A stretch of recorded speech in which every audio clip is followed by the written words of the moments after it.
everyone, welcome to Agri Addict YouTube channel. I'm your tutor Sakhi. Today we'll be discussing the last topic of crop physiology lecture series, that is plant growth regulators. So my name is Sakhi and I have done my undergraduation from JNKV Jabalpur. Currently I am pursuing masters at IRI Hyderabad Hub Krida, Department of Agronomy, and I have secured All India rank 12th in ICRPG 2024 examination. So plant growth regulators, okay, they're also known as plant hormones, phytohormones, okay. So basically the PGRs are divided into two categories based on their function.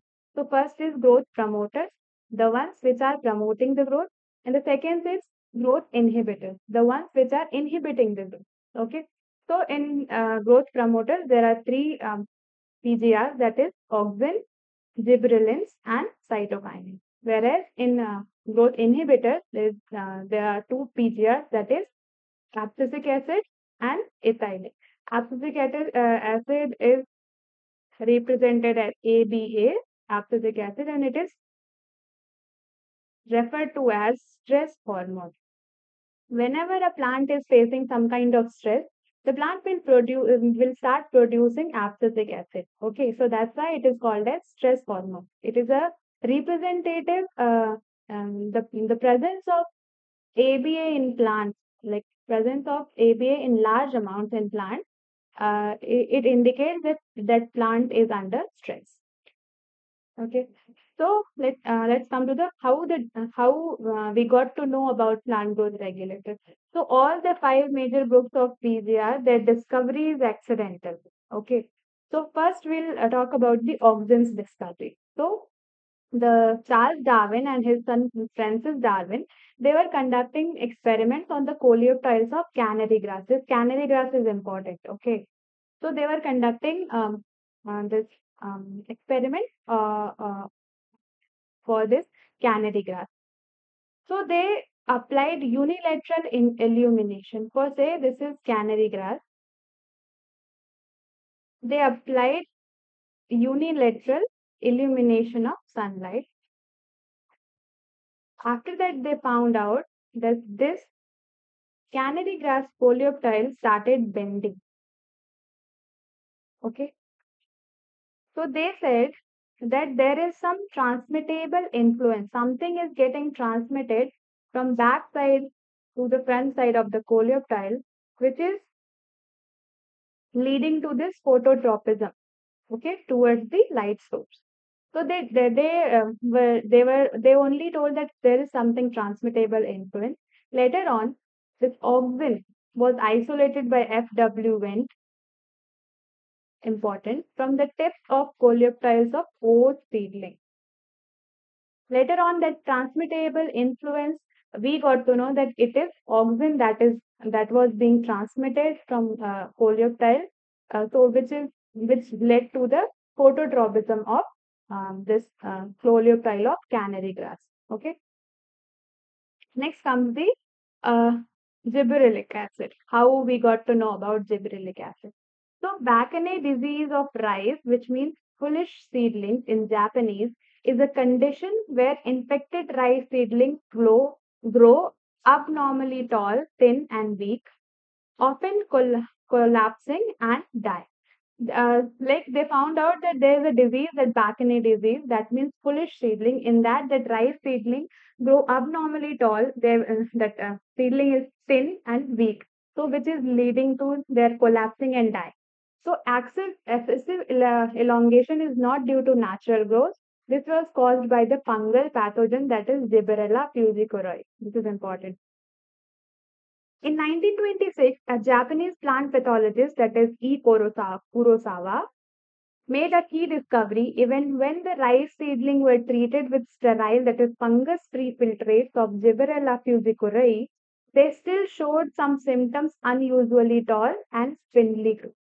Even if they treated the rice seedling with fungus-free or sterile filtrate of Gibberella fujikuroi, they found out that the rice seedling were showing like they were unusually tall and spindly growth they showed. Okay, so this suggested that fungus secreted some growth promoting substance into the surrounding medium that lead to this unusually tall growth of rice seedling. So later research identified these substances as gibberellins, which is a group of plant hormones. A specific compound first isolated and studied was gibberellic acid. That's how we got to know about gibberellic acid. Okay. Now comes the Skoog and his co-workers. They discovered the cytokinin. Okay, so they were working on internodal segments of tobacco and tobacco in their callus. So they added oxygen in that, and along with that, they added extract of vascular tissues, yeast extract, and coconut milk or DNA. So Skoog and Miller later identified and crystallized the cytokinesis, means division of cytoplasm. Okay. They crystallize the cytokinesis promoting active substance and they term that as kinetin. So they termed cytokinin as kinetin. They were working on tobacco. They added auxin along with extracts of vascular tissue, yeast extract, and coconut milk or DNA. Later on, they found out there is some chemical which is promoting this division of cytoplasm, that is cytokinesis, and they later on termed that substance as kinetin. Okay. Now, during mid 1960s, three independent researchers reported the purification and chemical characterization of three different kinds of inhibitors. Three different researchers were uh, they purified and characterized the chemical features of this chemical as inhibitor B, abscission 2, and dormant. Okay. Later on, these all were proved to be chemically identical and they were named as abscisic acid. Okay. Now, Cousins is a scientist name, confirmed the release of volatile substance. There is some volatile substance which was being released from ripened oranges that hastened the ripening of stored unripe bananas. There was per se a carton kept in that ripe oranges were there along with the unripe bananas. So they said that there is some volatile substance which is released by ripened oranges, which is responsible for the ripening of that unripe bananas. So later on, this volatile substance was identified as ethylene, that is a gaseous plant growth regulator. Okay. So first comes the auxin. So the term auxin is derived from Greek word auxine, which means to grow. And the discovery of auxin was done by this F.W. Wynne. This you have to remember. The bioassay is Avena curvature test or root growth inhibition. Okay. The precursor which is responsible for auxin synthesis is tryptophan, which is an amino acid. And this biosynthesis of auxin occurs by tryptophan in the presence of zinc ion. This is important. For the synthesis of auxin PGR, zinc ion is important and the precursor of auxin biosynthesis is tryptophan. So there are two types of auxin, natural auxins which occur naturally in the nature, and the second is synthetic auxins which is prepared by us. Okay, so natural auxins are indole acetic acid or IAA and indole butyric acid, that is IBA. Synthetic auxins is NAA, that is naphthalene acetic acid, 2,4-D and 2,4,5-D. Okay, the biosynthesis of auxins occur at both shoot and root apex. The synthesis of auxin in plant occur at shoot apex as well as at root apex, and this transport of auxin is polar. Now comes the physiological effects of auxin. So auxin promotes apical dominance. What is the meaning of auxin apical dominance? The phenomenon in which apical bud dominates the growth of lateral bud. There will be growth of apical bud, like the auxin promotes only the growth of apical bud. The lateral buds will not be, and the growth of lateral buds will not be promoted. Here, the apical bud growth will be promoted by auxin. So, apical dominance is the main characteristic feature of presence of auxin. Okay, so removal of shoot tips, that is decapitation, usually results in the growth of lateral bud. It is widely applied in tea plantation and hedge making. If we have to remove that apical dominance, so what we have to do is we have to remove the shoot tip. So the lateral growth will be promoted. So that will lead to more production. For in chickpea also we do. In chickpea we do nipping. That is to promote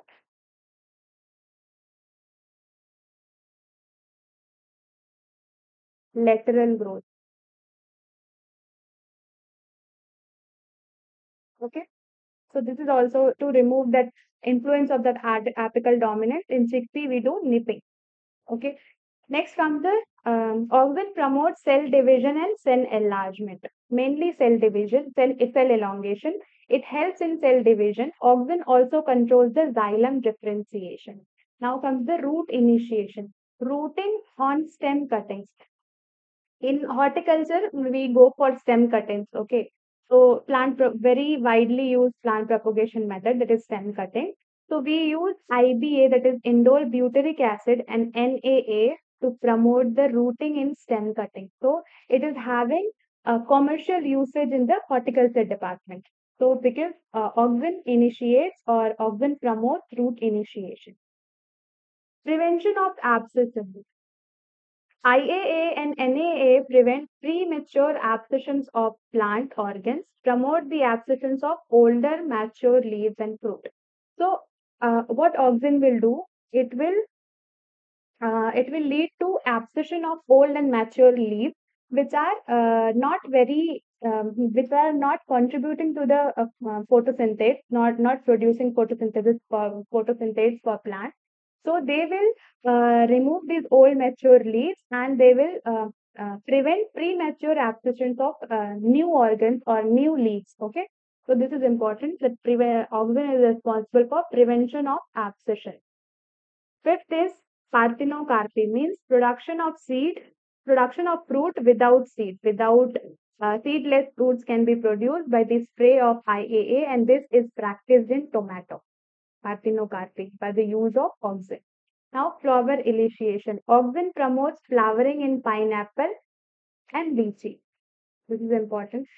This topic you have to actually remember. Here, nothing is to explain. Okay, this you have to remember that whatever their functions are there, you have to just mug up things.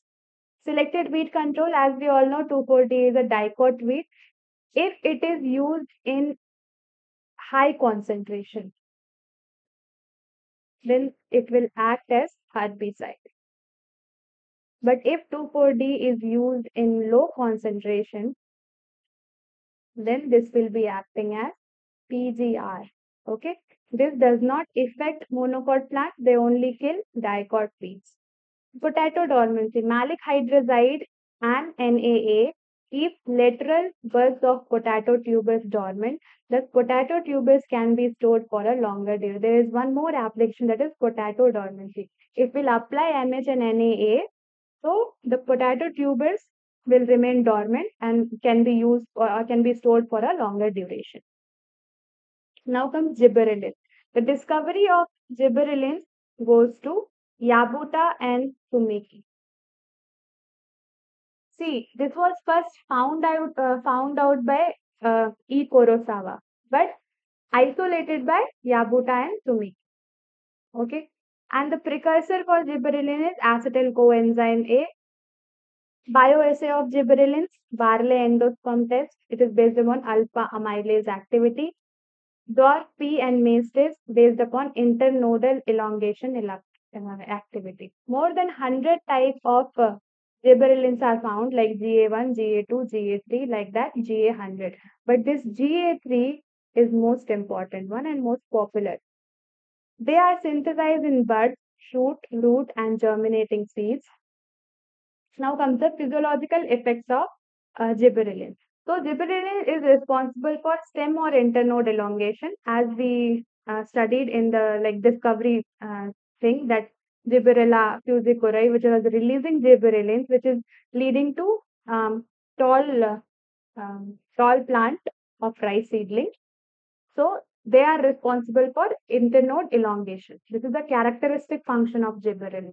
Gibberellins induce internode elongation just prior to flowering in rosette plants like beet and cabbage, and that is known as bolting effect. Okay.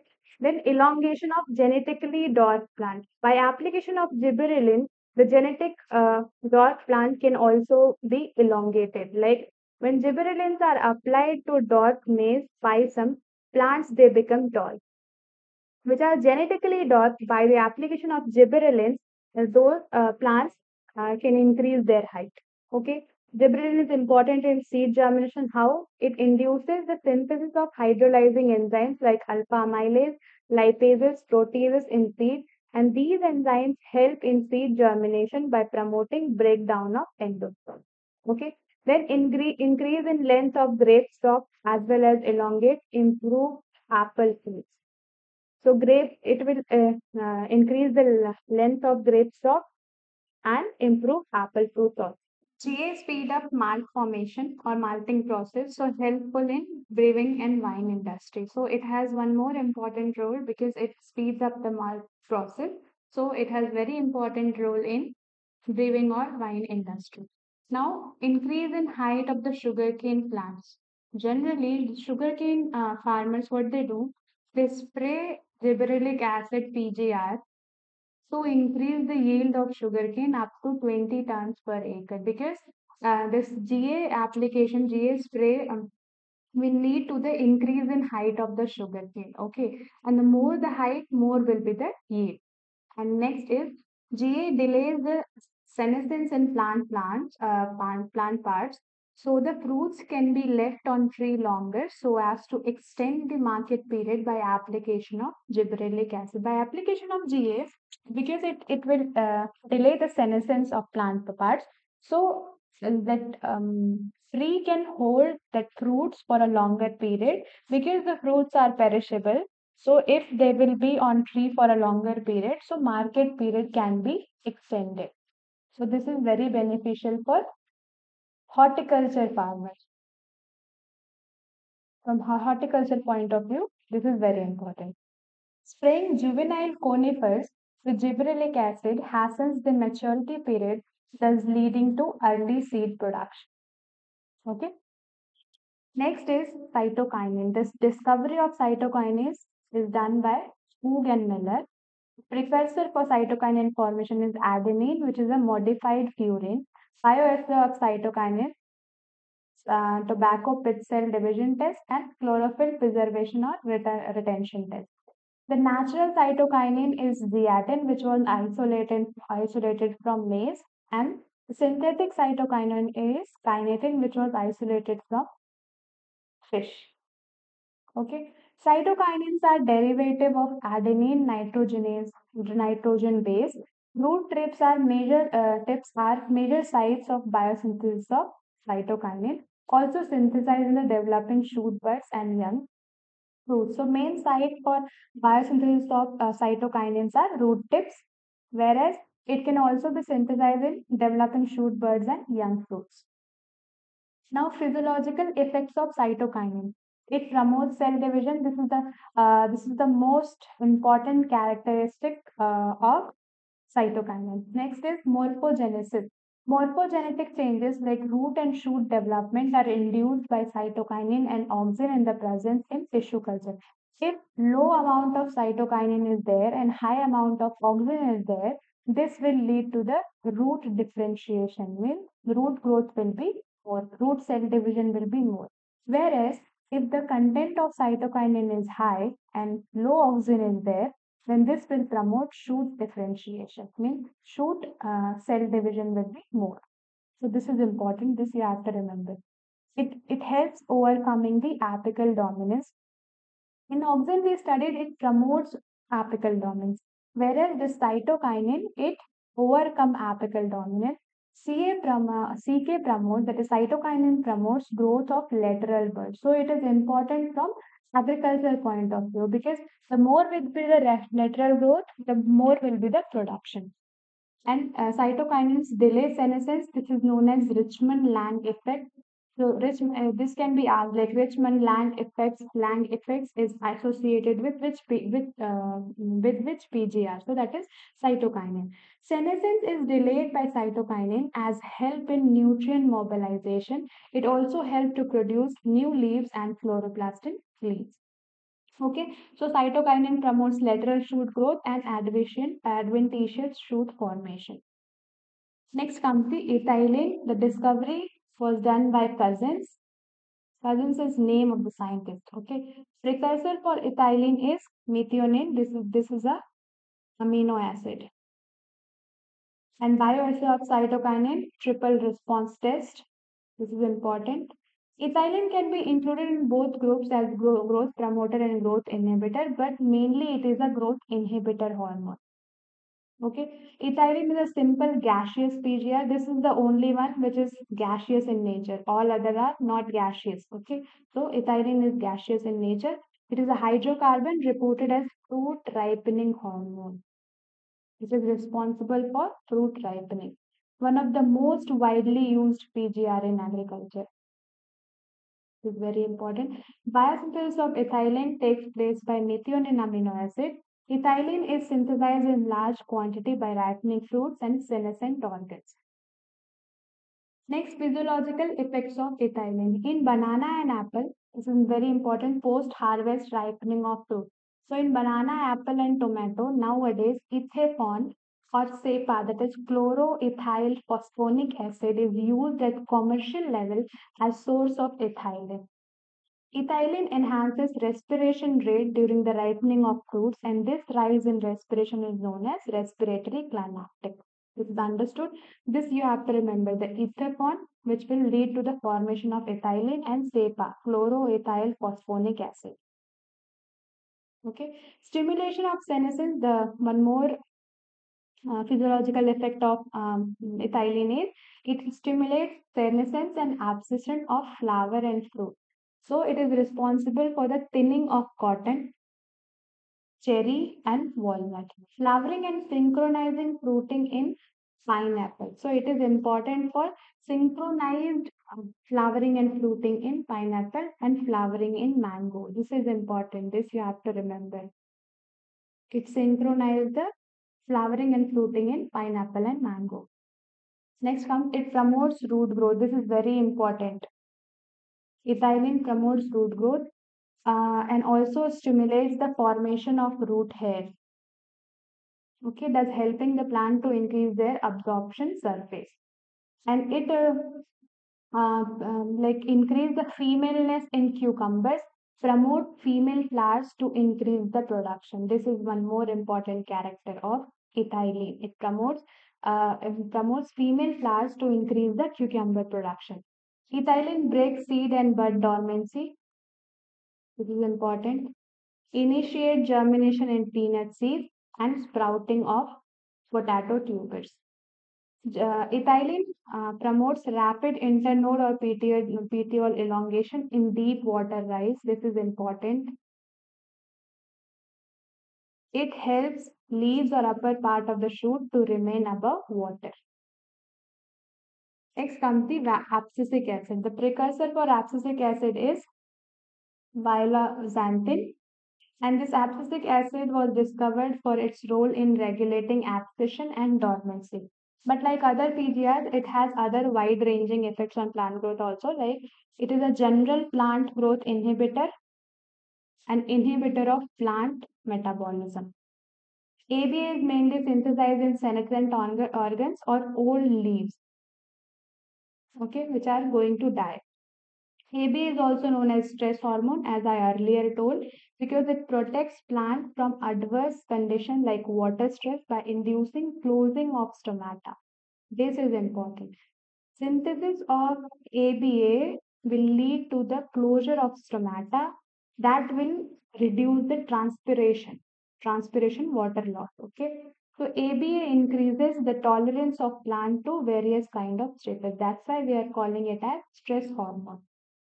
Now, physiological effects of ABA, it induces senescence and abscission. ABA causes senescence and abscission of leaves and fruit by increasing the activity of cellulase and pectinase enzymes. Okay, so when the plant is facing some kind of stress, then what it will do, it will uh, try to remove all those plant parts like leaves, old leaves, which are contributing less to the plant growth. Okay, to minimize the expenses, to minimize the transpiration loss, it will promote the senescence and abscission, so that with minimal amount of water or minimal amount of photosynthesis also, that plant will survive.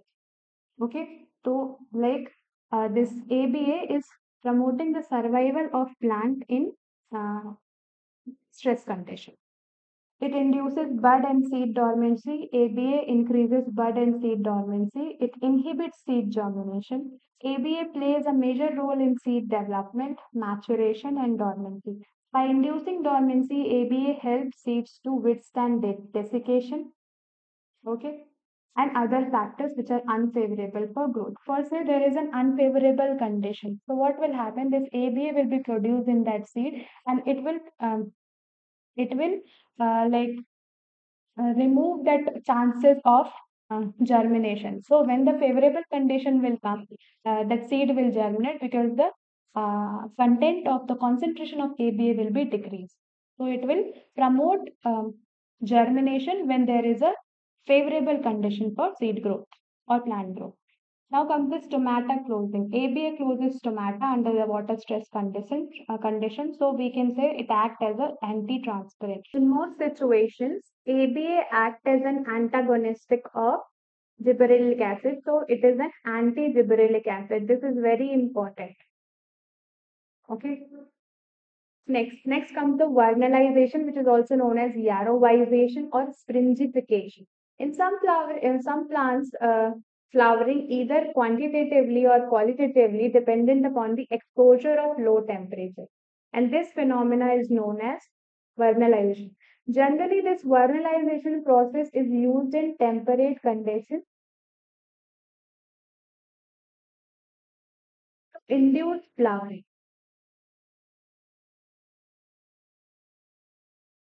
Okay, so vernalization refers to the promotion of flowering by a period of low temperature.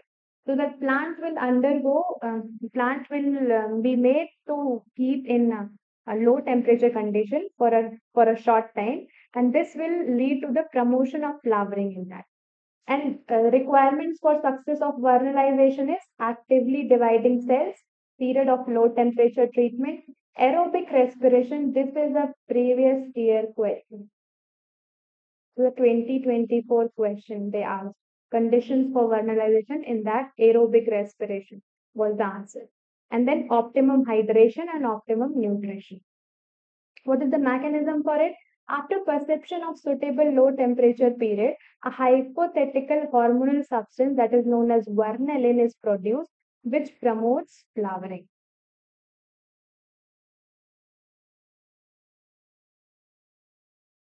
Okay. Significance is that vernalization prevents precocious reproductive development late in the growing season and enables the plant to have sufficient time to reach the maturity.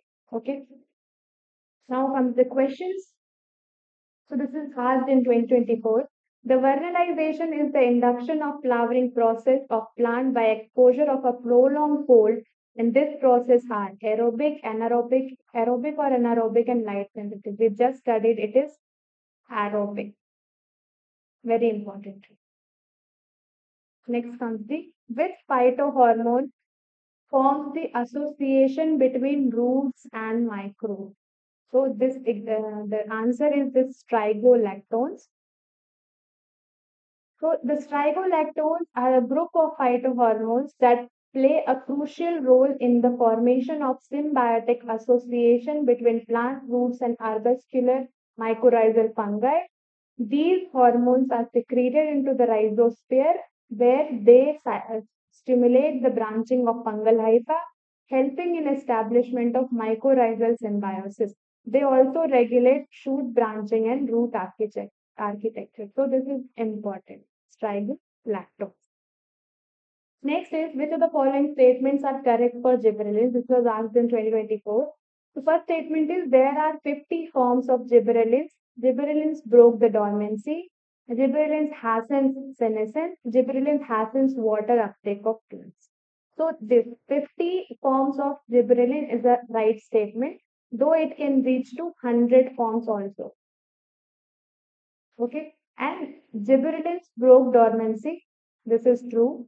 Gibberellin hasn't senescence. No, this senescence is the work of ABA and ethylene. Okay, gibberellin hasn't water uptake in plant. No. So the correct answer is A and B. That is the B option. Okay. So thank you. I hope you have understood the lecture. And if you haven't seen the previous lectures like transport in plants, photosynthesis and respiration lecture, you can see in the crop physiology lecture series playlist. And all the best for your examination. Thank you for watching. Thank you so much.